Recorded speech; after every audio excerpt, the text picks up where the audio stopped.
এর শেষ প্রহর। ওয়াগাডুগুর পরিবেশে এক গভীর নিস্তব্ধতা ছেয়েছিল, যেন শহরের প্রতিটি দেয়াল, প্রতিটি গলি কোনো বড় বিপর্যয়ের আগে শ্বাসরুদ্ধ করে দাঁড়িয়ে আছে। পাখিরা তখনও ঘুম থেকে ওঠেনি, রাস্তাগুলো খালি ছিল এবং শহর ঘুমিয়েছিল।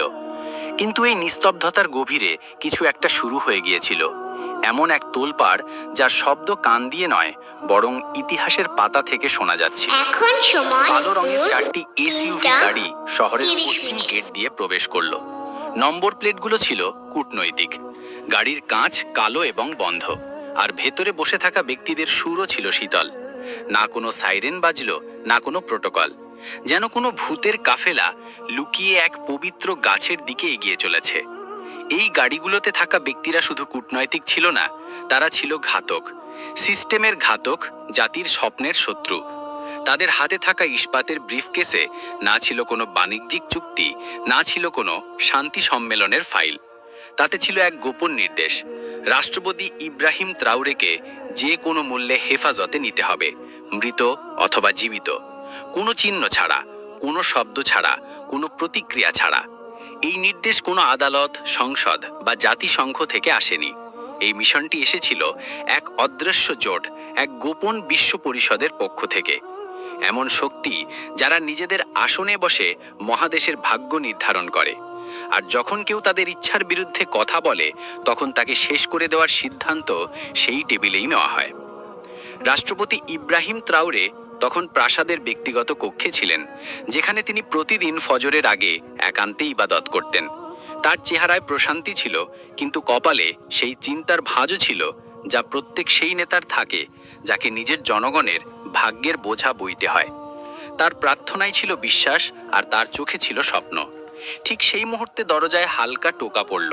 প্রতিরক্ষা মন্ত্রী ধীর পায়ে ভেতরে প্রবেশ করলেন। তার মুখ ছিল অভিব্যক্তিহীন, কিন্তু চোখে ছিল বিপদের গভীরতা। তিনি ঝুঁকে রাষ্ট্রপতির কানে আস্তে করে বললেন, যারা আসার অনুরোধ করেছিল তারা কথা বলতে আসেনি স্যার, তারা আপনাকে নিয়ে যেতে এসেছে স্যার। এটা ছিল একটা বাক্য, কিন্তু এর ভিতরে লুকিয়ে ছিল পুরো ইতিহাসের ওজন। ত্রাউরে কয়েক মুহূর্ত চুপচাপ ভাবলেন, তারপরে নিজের তসবিহ গোনা বন্ধ করলেন, চেয়ার থেকে উঠে জানালার দিকে তাকাতে লাগলেন। দূরে শহরের আকাশ তখনও অন্ধকার ছিল, কিন্তু তিনি জানতেন যে সূর্য ওঠার আগে আজ কিছু বদলে যাবে। এমন কিছু ঘটবে যা বছরের পর বছর মনে রাখা হবে। তার মনে একটাই কথা ঘুরপাক খাচ্ছিল, এই মাটি ভয়ে মাথা নত করে না, আর আমি সেই ব্যক্তি নই যাকে অন্ধকারে নিয়ে যাওয়া যায়। একই সময়ে প্রাসাদের প্রধান ফটকে মোতায়েন রক্ষীরা অস্বাভাবিক কর্মকাণ্ড অনুভব করতে শুরু করেছিল। কিন্তু ওপর থেকে নির্দেশ এসেছিল, চুপ থাকো, এটি একটি কূটনৈতিক মিশন। কিন্তু আসল মিশন কূটনীতি ছিল না, বরং ছিল নিস্তব্ধতায় এক বিপ্লবী কণ্ঠকে দমন করা। এটি ছিল গল্পের সূচনা, সেই সকাল যখন শত্রু এসেছিল, কিন্তু ফেরার সময় এক জাগ্রত জাতিকে সামনে পেয়েছিল। সকালের ছায়া তখনও প্রাসাদের দেয়াল থেকে সরেনি। এর মধ্যেই সেই কূটনৈতিক গাড়িগুলো, যেগুলোকে বাইরের দুনিয়া শান্তি ও আলোচনার প্রতীক মনে করে, প্রাসাদের ভেতরের প্রাঙ্গণে প্রবেশ করেছিল। দরজা কোনো হুইচই ছাড়াই খোলা হয়েছিল। রক্ষীদের বলা হয়েছিল এটি একটি গোপন কূটনৈতিক মিশন। রাষ্ট্রপতির সাথে ব্যক্তিগত সাক্ষাৎকারের ব্যবস্থা করা হয়েছে। এই আদেশের পেছনে ছিল এক বিশ্ব দূতাবাসের শিলমোহর, এমন এক শিলমোহর যার সামনে সাধারণ নিরাপত্তা কর্মীরা প্রশ্ন করে না, শুধু মাথা ঝুঁকিয়ে পথ করে দেয়। রাষ্ট্রপতি ইব্রাহিম ত্রাউরে এখন আনুষ্ঠানিক পোশাকে চলে এসেছিলেন। তার কাছে থাকা কয়েকজন বিশ্বস্ত উপদেষ্টা চুপচাপ বসেছিলেন, কিন্তু পরিবেশে এক অদ্ভুত অস্থিরতা ছড়িয়ে পড়তে শুরু করেছিল। প্রতিরক্ষামন্ত্রী, যিনি আগেই সতর্ক হয়েছিলেন, বারবার ফোনের স্ক্রিন দেখছিলেন। কোনো অস্বাভাবিক সংকেত, কোনো নড়াচড়া, কোনো নীরব সতর্ক বার্তা। প্রাসাদের ভেতরের করিডরে সেই এজেন্টরা এখন আলাদা হয়ে গিয়েছিল। দুজন পশ্চিমা উইংয়ে প্রবেশ করলো, যেখানে কূটনৈতিক বৈঠকের জন্য টেবিল আগে থেকেই সাজানো ছিল। দুজন রাষ্ট্রপতির ব্যক্তিগত কর্মীদের মধ্যে মিশে গেল। তাদের নজর অতিথিদের উপর ছিল না, বরং ছিল দেয়াল, ক্যামেরা এবং নিরাপত্তার দুর্বলতার ওপর। তাদের মধ্যে একজন আস্তে করে তার হাতার ভেতরে লুকানো ইয়ারপিসটি ঠিক করলো। অন্যজন তার কোটের ভেতরের পকেটে হাত ঢুকিয়ে কিছু একটা চাপলো, সম্ভবত লোকেশন সেন্ডার বা সেন্সর বা হাত করা। তাদের হাবভাব বলছিল যে তারা কূটনীতিক কম এবং অপারেটিভ বেশি। ঠিক সেই সময় রাষ্ট্রপতি থ্রাওরের এক ঘনিষ্ঠ সহযোগী জামাল, যিনি বহু বছর তার সাথে কাজ করেছেন, অস্বাভাবিক কার্যকলাপ অনুভব করলেন। তার মনে সঙ্গে সঙ্গে একটি পুরনো প্রবাদ ভেসে উঠল, যখন পর্দাটা কূটনীতির হয় এবং নিঃশ্বাসে শীতলতা থাকে, বুঝবেন কোনো তলোয়ার লুকিয়ে আছে। তিনি চুপিসারে একটি নোট রাষ্ট্রপতির হাতে ধরিয়ে দিলেন, যাতে মাত্র দুটি শব্দ লেখা ছিল, জাদা দেখছে। জাদা ছিল সেই কোড নাম যা প্রাসাদের আন্ডারগ্রাউন্ড ইন্টেলিজেন্স নেটওয়ার্কের জন্য ব্যবহৃত হতো। সেই নীরব ব্যবস্থা যা রাষ্ট্রপতি থ্রাওরে তার ক্ষমতার শুরুতে তৈরি করেছিলেন, যা গোপন সুড়ঙ্গ, ছায়াসঙ্গী সমর্থক এবং অন্য দুনিয়ার সাথে যুক্ত সাইবার বিশেষজ্ঞ নিয়ে গঠিত ছিল। তাদের কাজ ছিল দেখা, এবং আজ তারা দেখছিল। রাষ্ট্রপতি থ্রাওরে নোটটি পড়ে একটি গভীর শ্বাস নিলেন, মুখে প্রশান্তি এনে আপাত দৃষ্টিতে ঐতিহ্যবাহী ভঙ্গিতে টেবিলের দিকে এগিয়ে গেলেন। সাক্ষাতের স্থানে প্রবেশ করতেই 4 জন বিদেশি এজেন্ট আগে থেকেই উপস্থিত ছিল। টেবিলে কোনো ফাইল ছিল না, কোনো দোভাষী, কোনো রক্ষী, কোনো রেকর্ডিং ক্যামেরা নেই। শুধু একটি বন্ধ ব্রিফকেস পড়েছিল, যেন কোনো কবর দেওয়া রহস্য। একজন এজেন্ট আস্তে করে উঠে দাঁড়িয়ে রাষ্ট্রপতিকে বলল, your excellency, this will only take a moment. মহামান্য, এতে মাত্র 1 মুহূর্ত লাগবে। সেই মুহূর্তে রাষ্ট্রপতি দেখলেন যে তার পেছনে দাঁড়িয়ে থাকা একজন এজেন্টের পিঠে হাতকড়া খোলার হালকা শব্দ প্রতিধ্বনিত হলো। এটা ছিল সেই মুহূর্ত যেখানে শব্দের খেলা শেষ হয়ে গিয়েছিল।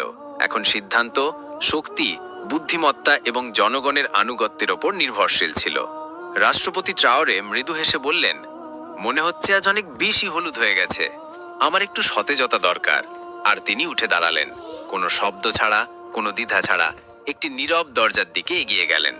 কিন্তু প্রতিটি পদক্ষেপ ছিল তার বিপ্লবী কৌশলের অংশ, কারণ আসল যুদ্ধ এখন শুরু হতে চলেছিল। ওয়াগাডুগুর রাষ্ট্রপতি প্রাসাদে বিপদ ভেতরে প্রবেশ করেছিল, কিন্তু বাইরের দুনিয়া তখনও গভীর ঘুমে ছিল। প্রাসাদের ভেতরের করিডোরে এক অদৃশ্য টানাপোড়েন চলছিল। রাষ্ট্রপতি ইব্রাহিম ট্রাওরে, যিনি কিছুক্ষণ আগে কূটনৈতিক বৈঠকের অজুহাতে উঠেছিলেন, এখন প্রাসাদের সেই অংশের দিকে যাচ্ছিলেন যেখানে সাধারণ পরিস্থিতিতে শুধু পরিচ্ছন্নতা কর্মী বা নিচু স্তরের কর্মীদের প্রবেশাধিকার ছিল। কিন্তু তিনি জানতেন যে এটি কোনো সাধারণ পথ ছিল না, এটি ছিল একটি বিকল্প পালানোর পথ, এমন একটি পথ যা বহু বছর আগে তৈরি করা হয়েছিল কোনো অপ্রত্যাশিত পরিস্থিতির জন্য। তিনি একটি খিলানযুক্ত দরজা দিয়ে গেলেন, যার পেছনে একটি ছোট ঘর ছিল, এবং সেখানে এক পুরনো আমলের রক্ষী তার জন্য অপেক্ষা করছিল, নীরব, সতর্ক, বিশ্বস্ত। রাষ্ট্রপতি ভেতরে প্রবেশ করতেই রক্ষী মাথা নত করে ধীরে ধীরে বলল, জাদা জেগে উঠেছে স্যার, পথ নিরাপদ। এই শব্দগুলো শুনেই রাষ্ট্রপতির চেহারায় গভীর গাম্ভীর্য ছেয়ে গেল। জাদা একটি গোপন কোড ছিল, রাষ্ট্রপতি প্রাসাদের নিচে ছড়িয়ে থাকা আন্ডারগ্রাউন্ড সুড়ঙ্গ, নজরদারি ব্যবস্থা এবং স্বেচ্ছাবলী গোপন কর্মীদের নেটওয়ার্ক। এটি কখনো আনুষ্ঠানিকভাবে ঘোষণা করা হয়নি, না কোনো নথিতে এর উল্লেখ ছিল। এটি শুধু কয়েকজন বিশেষ ব্যক্তি জানত যে যদি কোনোদিন কোনো বিদেশি শক্তি আফ্রিকার নেতৃত্বকে নত করার চেষ্টা করে, তবে জাদা জেগে উঠবে। রাষ্ট্রপতি সময় নষ্ট না করে সুড়ঙ্গের দরজা পার হলেন। সেখানে আলো কম ছিল, কিন্তু দেয়ালে লাগানো স্ক্রিনে ক্যামেরার লাইভ ফিড জ্বলছিল। পুরো প্রাসাদ এই মুহূর্তে জাদার চোখে দেখা যাচ্ছিল। রাষ্ট্রপতি দ্রুত পা চালালেন, যেন তিনি জানেন যে সময়ের নাড়ি এখন তার হাতে। অন্যদিকে সেই 4 এজেন্ট যারা রাষ্ট্রপতিকে গ্রেফতার করতে এসেছিল, ঘরে খালি চেয়ার দেখে হতভম্ব হয়ে গেল। তাদের মুখে ঘাম দেখা দিল এবং তাদের পা টলতে লাগলো। তারা তাদের যোগাযোগের সরঞ্জাম বের করে বার্তা পাঠাতে শুরু করলো, কিন্তু ততক্ষণে অনেক দেরি হয়ে গেছে। জাদার অপারেটররা এই এজেন্টের প্রতিটি পদক্ষেপের ওপর নজর রাখতে শুরু করেছিল। প্রাসাদের ছাদ, দেয়াল এবং ত্যাগখানায় নশব করা খুফিয়া ক্যামেরা তাদের অবস্থান, চলাচল এবং মুখ রেকর্ড করছিল। শহরে থাকা আন্ডারগ্রাউন্ড কর্মীদের গোপন কোডে বার্তা পাঠানো হলো, ঈগলের ওপর হামলা হয়েছে, কিন্তু ঈগল আকাশে আছে। এই বার্তা পেতেই শহরের বিভিন্ন প্রান্তে তরুণ ছাত্র, ট্যাক্সি ড্রাইভার, ফেরিওয়ালা, দোকানদার এবং সামাজিক কর্মীরা নীরবে সক্রিয় হতে লাগলো, যেন এক ঘুমন্ত সেনাবাহিনী জেগে উঠেছে। রাষ্ট্রপতি ট্রাওরে সুড়ঙ্গের শেষ অংশে পৌঁছলেন। তিনি সেখানে জাদার প্রধান অপারেটরের সাথে দেখা করলেন, যিনি তার সামনে একটি মানচিত্র রাখলেন। বিভিন্ন জায়গায় লাল চিহ্ন দেওয়া ছিল। প্রাসাদ ভেতর থেকে লক করা হচ্ছে স্যার, শহর সতর্ক অবস্থায় আছে, সমস্ত দল সক্রিয় হয়ে গেছে। রাষ্ট্রপতি এক মুহূর্ত স্ক্রিনের দিকে তাকালেন, তারপর আস্তে করে বললেন, এই হামলা শুধু একজন মানুষের ওপর ছিল না, এটা ছিল পুরো মহাদেশের আত্মমর্যাদার ওপর। উত্তর পুরো মহাদেশ থেকে আসবে। আর সেই মুহূর্তে জাদার চোখ বাইরের দুনিয়ায় বিপ্লবের প্রথম স্ফুলিঙ্গ জ্বলতে দেখল। রাষ্ট্রপতি ত্রাওরে সুড়ঙ্গের শেষ দরজা দিয়ে বেরিয়ে এসেছিলেন। তার পায়ের নিচে এখন প্রাসাদের ঝকঝকে মার্বেলের মেঝে নয়, বরং মাটি, অন্ধকার এবং নীরবতার সেই পথ ছিল যা বহু বছর আগে কোনো বিপ্লবী কল্পনায় ভেবেছিলেন। কিন্তু আজ সেই কল্পনা বাস্তবে পরিণত হয়েছিল। তার চারপাশে সুড়ঙ্গের ভেতরে দেয়ালে ঝোলানো মৃদু আলো ছিল এবং কানে জাদার অপারেটরের কণ্ঠস্বর প্রতিধ্বনিত হচ্ছিল। প্রাসাদের সমস্ত প্রবেশপথ লক করা হয়েছে, সমস্ত এজেন্ট আমাদের নজরে আছে, জনগণকে সংকেত দেওয়া হয়েছে। এই দুটি লাইনেই যেন আগুন লেগে গিয়েছিল। প্রাসাদ থেকে কয়েক কিলোমিটার দূরে শহরের বিভিন্ন গলিতে সাধারণ জীবন চলছিল। দোকান খোলা ছিল, বাচ্চারা স্কুলে যাচ্ছিল, পুরনো বাসগুলো রাস্তায় ধীরে ধীরে চলছিল। কিন্তু এই স্বাভাবিকতার নিচে এক অস্বাভাবিক কার্যকলাপ শুরু হয়ে গিয়েছিল। বাজারের তরুণরা হঠাৎ তাদের পকেট থেকে পুরনো, গোপনে মডিফাই করা মোবাইল ফোন বের করে জাদা নেটওয়ার্কের সাথে যুক্ত হলো। বার্তাটি সহজ ছিল, রাষ্ট্রপতিকে অপহরণের চেষ্টা করা হয়েছে, তিনি নিরাপদ, কিন্তু শত্রু এখন আমাদের ভেতরে। এই বার্তা ছড়িয়ে পড়তেই ওয়াগাডুগুর রাস্তায় এক নীরব জাগরণ পা রাখল। ছাত্ররা তাদের ক্লাস ছেড়ে দিল, শিক্ষকরা কলেজ বন্ধ করে দিল। একটি বিশ্ববিদ্যালয়ের ভবনের সামনে কয়েক ডজন তরুণ জড়ো হতে শুরু করল, হাতে ব্যানার, মুখে দৃঢ়তা, চোখে ক্রোধ। অন্যদিকে ট্যাক্সি ড্রাইভাররা রেডিও সিগন্যালে একে অপরের সাথে যোগাযোগ করল। পুরো শহর হঠাৎ করে যেন একটি জালে পরিণত হলো। ট্যাক্সিগুলো গুরুত্বপূর্ণ মোড়গুলো ব্লক করে দিল, বাজারের চারপাশে রিক্সা দাঁড় করিয়ে দেওয়া হলো। পাবলিক বাসের ড্রাইভাররা বাস রাস্তার মাঝখানে থামিয়ে দিল এবং এভাবে শহরের ধমনীগুলো স্থবির হয়ে গেল। কিন্তু এটা কোনো বিক্ষোভ ছিল না, এটা ছিল প্রতিরোধ। নিজের মাতৃভূমি, নিজের নেতৃত্ব এবং নিজের স্বপ্নের প্রতিরোধ। প্রাসাদের ভেতরে এজেন্টরা এখন একটি ঘরে বন্দী হয়ে গিয়েছিল। তাদের রেডিও ফ্রিকোয়েন্সি জ্যাম করে দেওয়া হয়েছিল। স্যাটেলাইট ফোনের সিগন্যাল জাদার সাইবার বিশেষজ্ঞরা ব্লক করে দিয়েছিল। যারা ভেবেছিল একটি কূটনৈতিক সালামের আড়ালে একটি বিপ্লবের গলা টিপে দেবে, তারা এখন নিজেরাই প্রাসাদের চার দেওয়ালের মধ্যে অসহায়ভাবে আটকে ছিল। একজন এজেন্ট হতাশায় টেবিলে জোরে হাত মারল। এটা অসম্ভব, এটা একটা পশ্চাৎপদ রাষ্ট্র, এদের কাছে এই সব কিছু কিভাবে আছে? তার সঙ্গী ঘামে ভেজা কপাল মুছতে মুছতে ধীরে ধীরে বলল, আমরা ট্রাওরেকে একজন মানুষ ভেবেছিলাম, আমরা ভুলে গিয়েছিলাম সে একটি আন্দোলনে পরিণত হয়েছে। প্রাসাদের ভেতরে মোতায়েন স্থানীয় নিরাপত্তা কর্মীরা, যারা আগে এই এজেন্টদের সামনে মাথা নত করে দাঁড়িয়েছিল, এখন নীরবে দূরত্বে দাঁড়িয়ে গেল। তাদের হাত এখনো বন্দুকের উপর ছিল না, কিন্তু আঙুলগুলো ট্রিগারের কাছে ছিল। কোনো কথা বলা হলো না, শুধু চোখে একটি বার্তা ছিল, আমরা দেখছি। রাষ্ট্রপতি ত্রাউরে, যিনি এখন একটি নিরাপদ স্থানে পৌঁছে গিয়েছিলেন, সেই সময় একটি বড় স্ক্রিনের সামনে দাঁড়িয়েছিলেন। সেখানে ওয়াগাডুগুর বিভিন্ন রাস্তার লাইভ ফিড চলছিল। রাস্তা, বাজার, মোড়, বিশ্ববিদ্যালয়, সব জায়গায় মানুষ বেরিয়ে এসেছিল। না কোনো মারামারি, না কোনো সহিংসতা, শুধু শান্তিপূর্ণ প্রতিরোধ, শুধু ঐক্য। রাষ্ট্রপতি একটি গভীর শ্বাস নিলেন এবং আস্তে করে বললেন, ওরা আমাকে নিতে এসেছিল, কিন্তু এখন ওদের একটি জাতির সামনা করতে হবে। রাষ্ট্রপতি প্রাসাদের দেয়ালের ভেতরে একটি ছোট ঘরে সেই চারজন এজেন্ট এখন একে অপরের দিকে তাকাচ্ছিল, যেন তাদের নিজেদের অস্তিত্ব নিয়েই সন্দেহ হচ্ছে। টেবিলে পড়ে থাকা সেই ইস্পাতের ব্রিফ কেসটি এখন অকেজো হয়ে গিয়েছিল। যে নির্দেশ নিয়ে তারা এসেছিল তা এখন নিজেরাই একটি প্রমাণে পরিণত হয়েছিল। ঘরে নীরবতা ছেয়েছিল, কিন্তু এটি নিয়ন্ত্রণের নীরবতা ছিল না, এটি ছিল পরাজয়ের নীরবতা। প্রাসাদের ভেতরে থাকা স্থানীয় রক্ষীরা এখন বিভিন্ন চাবি দিয়ে সেই ঘরটি ঘিরে ফেলেছিল। এরাই সেই লোক যারা কয়েক ঘন্টা আগেই এজেন্টদের সম্মান ও শ্রদ্ধার সাথে ভেতরে আসতে দিয়েছিল। কিন্তু এখন তাদের কাঁধ টানটান হয়ে গিয়েছিল, তাদের দৃষ্টি বদলে গিয়েছিল এবং সবচেয়ে বড় কথা, তাদের হাত অস্ত্রের কাছে চলে এসেছিল। কেউ কিছু বলেনি, কিন্তু প্রতিটি রক্ষীর চোখে একটাই বার্তা ছিল, এখন আমরা তোমাদের অতিথি মনে করি না। প্রাসাদের ভেতরের নিরাপত্তা দল জাডা নেটওয়ার্কের নির্দেশে নীরব অবরোধ কার্যকর করেছিল।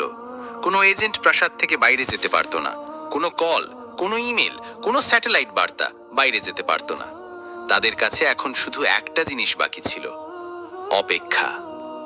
এজেন্টদের মধ্যে একজন, যার কপালের পাশে ঘামের ফোঁটা ক্রমাগত ঝরছিল, অবশেষে উঠে দাঁড়ালো। সে একটি রক্ষীর দিকে তাকালো, যে রাইফেল হাতে নীরবে গভীর শ্বাস নিচ্ছিল। এজেন্ট শীতল কণ্ঠে বলল, আমাদের কূটনৈতিক ছাড়পত্র আছে, এসব আইনের বিরুদ্ধে। রক্ষী কোনো উত্তর দিল না, শুধু এক মুহূর্তের জন্য রাইফেলের উপর তার মুঠো আরো শক্ত হলো, তারপর আবার শিথিল হলো, যেন সে বলতে চাইল, এখন আইন তোমাদের ভাষায় নয়, জাতির ভাষায় কথা বলবে। ঠিক সেই মুহূর্তে দেশের সমস্ত চ্যানেলে স্ক্রিন কালো হয়ে গেল। কোনো বিজ্ঞাপন, কোনো খবর, কিচ্ছু না, শুধু নীরবতা। তারপর হঠাৎ একটি ছবি ভেসে উঠল। একটি লম্বা কাঠের টেবিল, তার এক প্রান্তে বসে আছেন রাষ্ট্রপতি ইব্রাহিম ত্রাওরে। তার চারপাশে বিশ্ববিদ্যালয়ের বয়স্ক এবং তরুণী মেয়েরা বসেছিল। অন্যদিকে মালি, চাঁদ এবং গিনি থেকে আসা সামরিক কমান্ডাররা উপস্থিত ছিলেন। এই দৃশ্য সম্প্রচার হতেই যেন পুরো দেশ স্তব্ধ হয়ে গেল। সবার দৃষ্টি সেই স্ক্রিনের উপর ছিল। হৃৎপিণ্ড ধুকফুক করছিল, শ্বাস রুদ্ধ হয়েছিল। রাষ্ট্রপতি ইব্রাহিম ত্রাওরে অত্যন্ত সরল কিন্তু প্রবল মর্যাদার সাথে বলতে শুরু করলেন, আজ সকালে ওরা এসেছিল। ওদের কাছে আলোচনা নয়, ভয় ছিল। ওরা আমাকে নিয়ে যেতে চেয়েছিল, কিন্তু আমি এখানে বসে আছি কারণ এই মাটি কারো আদেশে চলে না, নিজের জনগণের বিশ্বাসে চলে। তিনি হাতে একটি লাল ফোল্ডার তুলে নিলেন, যার ওপর একটি বিদেশি দূতাবাসের সিলমোহর স্পষ্ট ছিল। ফোল্ডারটি সবার সামনে রেখে তিনি বললেন, এই সেই নথি যাতে আমাকে হুমকি হিসেবে চিহ্নিত করা হয়েছে, শুধু এই কারণে যে আমি স্বাধীনতার কথা বলি। ঘরে বসা এক তরুণ ছাত্র এগিয়ে এসে বলল, আমরা আফ্রিকাকে অস্থিতিশীল করছি না, আমরা আফ্রিকাকে পুনর্নির্মাণ করছি। এই বাক্যটি সারা দেশে প্রতিধ্বনিত হলো। বাজারে, স্কুলে, মসজিদের বাইরে এবং এমনকি বৃষ্টিতে ভেজা ছাদে লাগানো রেডিও স্পিকারে সবাই শুনছিল। প্রাসাদের ভেতরে থাকা এজেন্টরা সেই সম্প্রচার দেখল এবং এক মুহূর্তে সবকিছু স্পষ্ট হয়ে গেল। তারা শুধু একজন মানুষকে গ্রেফতার করতে আসেনি, তারা একটি চিন্তাধারাকে পিষে ফেলতে এসেছিল, এবং সেই চিন্তাধারা এখন লক্ষ লক্ষ মানুষের মুখে মুখে। রাষ্ট্রপতি ত্রাওরে ক্যামেরার দিকে তাকালেন এবং শুধু এতটুকুই বললেন, যদি ওরা একটি কণ্ঠকে নীরব করতে পারে তবে সবাইকেও করতে পারে, কিন্তু শুধু তখনই যদি আমরা নীরব থাকি। আর এখন কেউ নীরব ছিল না। রাষ্ট্রপতি ত্রাওরের ভাষণ যেন পুরো দেশে আগুন লাগিয়ে দিয়েছিল, কিন্তু এটা সেই আগুন ছিল না যা কিছু পুড়িয়ে দেয়। এটা ছিল সেই আলো যা প্রতিটি অন্ধকারকে চিরে ফেলে। ওয়াগাডুগুর রাস্তায় যারা এতক্ষণ শুধু দেখছিল, তারা এখন বলতে শুরু করেছিল।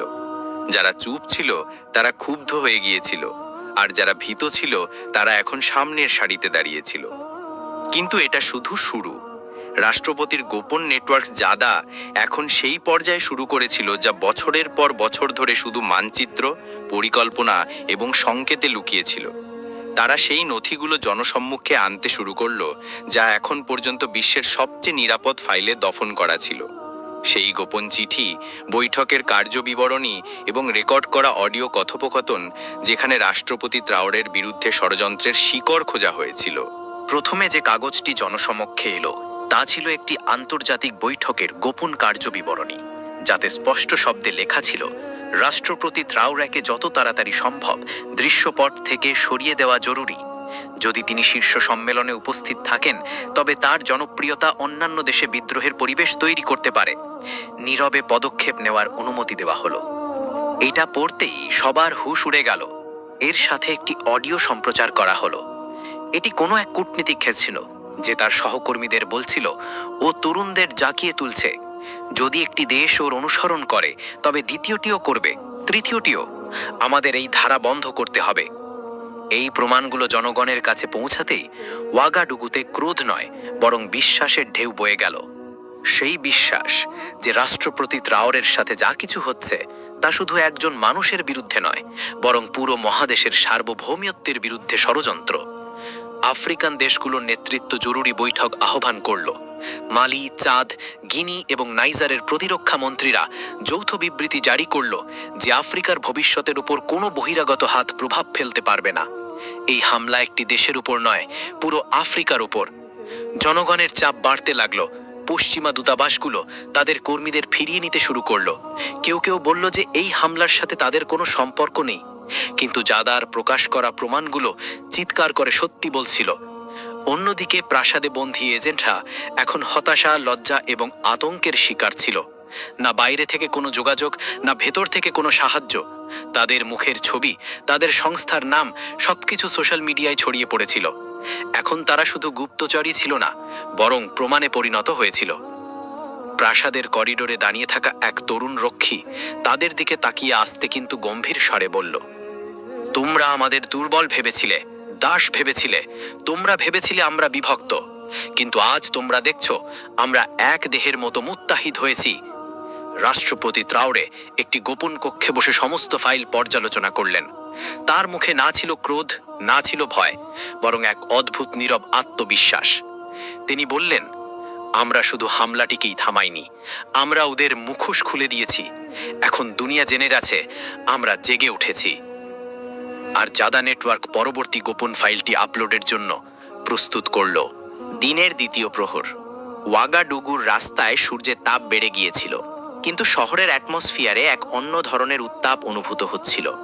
সর্বত্র নীরবতার পরিবর্তে গুঞ্জন, এবং গুঞ্জনের পরিবর্তে স্লোগান ধ্বনিত হতে লাগলো।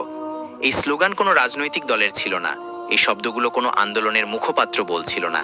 এরা ছিল সাধারণ মানুষ, সাধারণ তরুণ, সাধারণ শ্রমিক, সাধারণ নারী, যারা প্রথমবারের মতো নিজেদের ভাষায় বলছিল, আমাদের মাটিতে সিদ্ধান্ত এখন বাইরে থেকে আসবে না। প্রাসাদের ভেতরে রাষ্ট্রপতি ইব্রাহিম ত্রাওরে জাদা নেটওয়ার্কের কেন্দ্রীয় স্ক্রিনের সামনে বসেছিলেন। সামনের মানচিত্রে পুরো শহরের পরিস্থিতি দেখা যাচ্ছিল। প্রতিটি জায়গায় চাঞ্চল্য ছিল, কিন্তু এই চাঞ্চল্য বিশৃঙ্খলার ছিল না, এটি ছিল সংগঠিত জাগরণের। এই সময় একটি গোপন বৈঠক চলছিল। ত্রাওরের ডান দিকে মালি, চাঁদ এবং গিনির প্রতিনিধিরা বসেছিলেন। বাম দিকে বিশ্ববিদ্যালয়ের ছাত্র, কৃষক নেতা, শিক্ষক এবং বয়স্ক উপজাতীয় নেতারা উপস্থিত ছিলেন। এই বৈঠকে কোনো প্রোটোকল ছিল না, কোনো নাল গালিচা, কোনো প্রেস কভারেজ নেই। শুধু একটাই নীতি ছিল, এটি ভবিষ্যতের সিদ্ধান্ত, এবং এই সিদ্ধান্ত বন্ধ দরজার আড়ালে নয়, জনগণের সাথে হবে। বৈঠকের সময় এক বয়স্ক উপজাতীয় সর্দার উঠে দাঁড়ালেন। তার হাতে সেই পুরনো কাগজটি ছিল, যাতে ত্রাওরে কয়েক মাস আগে তার কাছে পরামর্শ চেয়ে লিখেছিলেন, যদি আমি না থাকি তাহলে কি তোমরা দাঁড়িয়ে থাকবে? আজ সেই বৃদ্ধ বললেন, আমরা দাঁড়িয়ে আছি, আর যতদিন সূর্য পূর্ব দিক থেকে উঠবে আমরা দাঁড়িয়ে থাকব। রাষ্ট্রপতি আস্তে করে মাথা নাড়লেন। ঠিক সেই মুহূর্তে জাদা নেটওয়ার্কের এক সাইবার বিশেষজ্ঞ ঘোষণা করল, সমস্ত আন্তর্জাতিক সংস্থা আমাদের ফাঁস করা ফাইলের সত্যতা নিশ্চিত করেছে। বিশ্ব মিডিয়ায় প্রথমবারের মতো খোলাখুলিভাবে আলোচনা হচ্ছে যে এই ঘটনা কোনো অভ্যন্তরীণ সংঘাতের ফল নয়, বরং বহিরাগত হস্তক্ষেপ ছিল। এই খবর বিদ্যুতের মতো সারা দেশে ছড়িয়ে পড়ল। পশ্চিমা মিডিয়া, যে এখন পর্যন্ত নীরব দর্শক হয়েছিল, হঠাৎ চমকে উঠল। এক বিখ্যাত সাংবাদিক তার রিপোর্টে লিখল, এটি শুধু একজন আফ্রিকান রাষ্ট্রপতির উপর হামলা ছিল না, এটি ছিল পুরো মহাদেশের আত্মমর্যাদার উপর হামলা, এবং এই হামলা ব্যর্থ হয়েছে। কিন্তু সবচেয়ে গুরুত্বপূর্ণ প্রতিক্রিয়া এলো জনগণের পক্ষ থেকে। ওয়াগাডুগুর কেন্দ্রীয় চত্বরে হাজার হাজার মানুষ জড়ো হয়েছিল। কারো হাতে বন্দুক ছিল না, কারো মুখে মাস্ক ছিল না, শুধু জলজলে চোখ আর দৃঢ়তায় ভরা ভাষা ছিল। চারদিকে একটাই ধ্বনি প্রতিধ্বনিত হচ্ছিল, ত্রাওরে বেঁচে আছে, আর আমরা জেগে উঠেছি। প্রাসাদের ভেতরে থাকা বিদেশি এজেন্টরা এখন পুরোপুরি বিচ্ছিন্ন হয়ে গিয়েছিল। তাদের বার্তাগুলো এখন শুধু তাদের নিজেদের মস্তিষ্কে ঘুরছিল। তাদের সংস্থাগুলো নীরব ছিল, তাদের প্রভুরা সম্পর্কহীন, এবং তাদের সহকর্মীরা অসহায়। একজন এজেন্ট দেয়ালের দিকে তাকিয়ে ক্লান্ত কণ্ঠে বলল, আমরা ভেবেছিলাম আমরা কোনো পশ্চাৎপদ দেশে এসেছি, কিন্তু এই মাটি আমাদের চিনত, আর আমরা একে চিনতে পারিনি। অন্যদিকে রাষ্ট্রপতি ইব্রাহিম ত্রাওরে সমস্ত প্রতিনিধিদের সম্বোধন করে বললেন, আমরা ময়দান খালি ছাড়িনি, আমরা তাকে জাগিয়ে তুলেছি। আজ দুনিয়া দেখেছে যে যদি একটি জাতি ঐক্যবদ্ধ হয়, তবে কোনো গোপন শক্তি তাকে নত করতে পারে না। এবং তারপর নীরবে তিনি বললেন, কিন্তু যুদ্ধ শেষ হয়নি, আমরা শুধু পর্দা সরিয়েছি, আসল পরীক্ষা এখন শুরু হবে। ওয়াগাডুগুর রাস্তাগুলো এখন শুধু স্লোগান শুনছিল না, বরং সারা বিশ্বের ক্যামেরার কেন্দ্রে পরিণত হয়েছিল। যে কণ্ঠস্বর একটি গোপন সুড়ঙ্গ থেকে শুরু হয়েছিল, তা এখন সব দিকে প্রতিধ্বনিত হচ্ছিল। আফ্রিকার অন্যান্য শহর বামাকো, এনজামেনা, কোনাক্রি, দারুসালাম এবং এমনকি জোহানেসবার্গ পর্যন্ত সংহতির বিক্ষোভ শুরু হয়ে গিয়েছিল। মানুষ ব্যানার হাতে চত্বরে জড়ো হয়ে রাষ্ট্রপতি ত্রাওরের সাথে একাত্মতা প্রকাশ করছিল। প্রাসাদের ভেতরে থাকা 4 জন বিদেশি এজেন্ট এখন বারবার একে অপরকে একই প্রশ্ন করছিল, এখন আমাদের কি হবে? তাদের আশা ছিল যে হয় তাদের দেশ তাদের কূটনৈতিক সুরক্ষা দেবে, অথবা ওয়াগাডুগু সরকার প্রতিশোধমূলক কঠোর আচরণ করবে। তারা মানসিকভাবে গ্রেফতার, কারাবাস বা মিডিয়া ট্রায়ালের জন্য প্রস্তুত হয়ে গিয়েছিল। কিন্তু রাষ্ট্রপতি ত্রাওরে অন্য কিছু ভেবে রেখেছিলেন।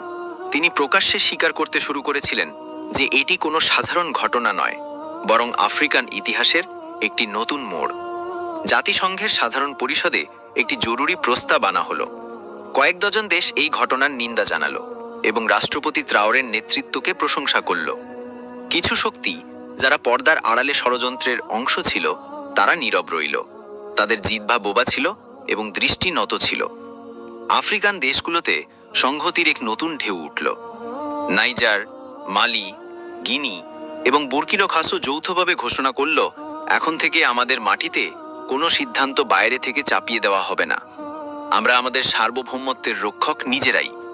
এই ঘোষণায় ঔপনিবেশিকতার সেই ক্ষত, যা শতাব্দীর পর শতাব্দী ধরে পুরনো ছিল, আজ প্রথমবারের মতো মলমের রূপ নিল। প্রজন্ম ধরে দাসত্ব, শোষণ এবং ঔপনিবেশিক শক্তির ষড়যন্ত্রের শিকার হওয়া মহাদেশের মানুষ অনুভব করল যে তারা এখন কেবল ইতিহাসের রেফারেন্স নয়, নিজেরাই ইতিহাস হতে চলেছে। রাষ্ট্রপতি ত্রাওরের সেই বাক্যগুলো, যা তিনি তার লাইভ ভাষণে বলেছিলেন, এখন দেয়ালে লেখা হচ্ছিল, স্কুলে পড়ানো হচ্ছিল এবং তরুণদের হৃদয়ে জ্বলছিল। যদি একটি কণ্ঠকে নীরব করা যায়, তবে সবাইকেও করা যায়, কিন্তু শুধু তখনই যখন আমরা নিজেরা নীরব থাকি। আর আফ্রিকান তরুণরা এখন নীরব ছিল না। ওয়াগাডুগুতে জায়গায় জায়গায় আওয়ামী চক্র, পাবলিক সার্কেলস প্রতিষ্ঠিত হতে লাগলো। প্রতিটি পাড়ায় রাতে চত্বরে বসে মানুষ রাজনৈতিক চেতনা, বিশ্বশক্তির চক্রান্ত এবং নিজেদের পরিচয় নিয়ে আলোচনা করত। জ্ঞান এখন শুধু বিশ্ববিদ্যালয়ের বিশেষত্ব রইল না, বরং রাস্তায় বিক্রি হওয়া সেই চারণভূমি হয়ে উঠল, যা থেকে প্রত্যেক ব্যক্তি আলো নিচ্ছিল। জাদা নেটওয়ার্ক এই চেতনার ঢেউকে বাস্তব রূপ দিতে শুরু করেছিল। গ্রামে মোবাইল স্কুল, স্মার্টফোনে অফলাইন লাইব্রেরি এবং বিপ্লবী ভাষণের ওপর ভিত্তি করে অডিও বুক বিতরণের প্রক্রিয়া শুরু হয়েছিল। একটি ছোট গ্রামে এক 12 বছরের মেয়ে তার শিক্ষককে জিজ্ঞেস করল, আমরাও কি একদিন রাষ্ট্রপতি ত্রাওরে হতে পারবো? শিক্ষক হেসে উত্তর দিলেন, তোমাদের প্রত্যেকেই ত্রাওরে হতে পারো, যদি তোমরা ভয়কে অস্বীকার করতে শেখো। প্রাসাদে রাষ্ট্রপতি ত্রাওরের চারপাশে এখন উপদেষ্টারা নয়, তরুণেরা বসেছিল। তিনি ঐতিহ্য ভেঙে দিয়েছিলেন। এখন সিদ্ধান্ত কোনো বন্ধ ঘরে হতো না, বরং খোলা আকাশের নিচে আওয়ামী পরামর্শের মাধ্যমে নেওয়া হতো। এই ষড়যন্ত্র শুধু আমার বিরুদ্ধে ছিল না, এটা ছিল আমাদের পরিচয়, আমাদের সার্বভৌমত্ব এবং আমাদের ভবিষ্যতের বিরুদ্ধে। ওরা আমাদের দুর্বল, বিভক্ত, উদাসীন ভেবেছিল, কিন্তু আমরা এক ছিলাম এবং জাগ্রত ছিলাম। রাষ্ট্রপতি কিছুক্ষণ থামলেন, তারপর হাতে একটি পুরনো কাগজ তুলে নিলেন, সেই গোপন পরিকল্পনা যার অধীনে তাকে নীরবে শেষ করার নির্দেশ দেওয়া হয়েছিল। আমি চাইলে এই কাগজটি পুড়িয়ে ফেলতে পারতাম, কিন্তু আমি এটি সংরক্ষণ করব, যাতে আমাদের পরবর্তী প্রজন্ম জানতে পারে যে যখনই কেউ তোমাদের স্বাধীনতার উপর প্রশ্ন তুলবে, তোমরা কিভাবে উত্তর দিয়েছ। এরপর তিনি জাদা নেটওয়ার্কের কর্মীদের মঞ্চে ডাকলেন। তরুণ ছেলে মেয়ে, গ্রামীণ স্বেচ্ছাসেবী এবং প্রাক্তন সৈন্য, তারা সবাই, যারা উর্দি ছাড়া, অস্ত্র ছাড়া, শুধু বিশ্বাস, বুদ্ধি এবং আনুগত্য দিয়ে এই বিপ্লবকে সম্ভব করেছিল। রাষ্ট্রপতি বললেন, এরাই এই মাটির আসল রক্ষিত, এরাই আমাদের নতুন শিক্ষক, আমাদের কমান্ডার এবং আমাদের নেতা। করতালি বাজতে লাগলো, চোখে জল এবং মুখে হাসি ছিল। তারপর এমন এক মুহূর্ত এলো যা হয়তো শতাব্দীতে একবার আসে। ত্রাওরে ঘোষণা করলেন, আমি আজ থেকে এই চেয়ারটিকে শুধু একজন সেবক হিসেবে গণ্য করব। আমার পরে যে আসবে সে জনগণের দ্বারা নির্বাচিত হবে, শক্তির দ্বারা নয়। আমরা এমন একটি সংবিধান তৈরি করব যা প্রত্যেক শিশুকে এই অধিকার দেবে যে সে তার দেশের সিদ্ধান্তে অংশ নিতে পারবে। মানুষ দাঁড়িয়ে গেল। পুরো চত্বরে একটাই ধ্বনি প্রতিধ্বনিত হচ্ছিল, ত্রাওরের পথেই আমাদের পথ। তারপর হঠাৎ আকাশে আগুন ছাড়া, বারুদ ছাড়া আলো জ্বলে উঠল। এটা আতশবাজি ছিল না, এটা ছিল আশা।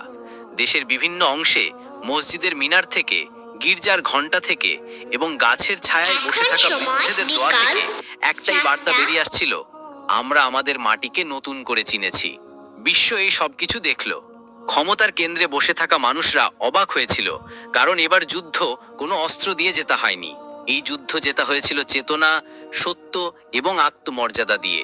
ত্রাওরে তার ভাষণ শেষ করলেন, আকাশের দিকে তাকিয়ে শেষ কথাগুলো বললেন, আমরা আওয়াজ তুলেছি আর মাটি জবাব দিয়েছে। এই মাটি আর মাথা নত করবে না। আর আফ্রিকার আকাশে এক নতুন দিনের উদয় হলো, দাসত্বের নয়, নীরবতার নয়, বরং মর্যাদা, ঐক্য এবং আত্মমর্যাদার। এক দরিদ্র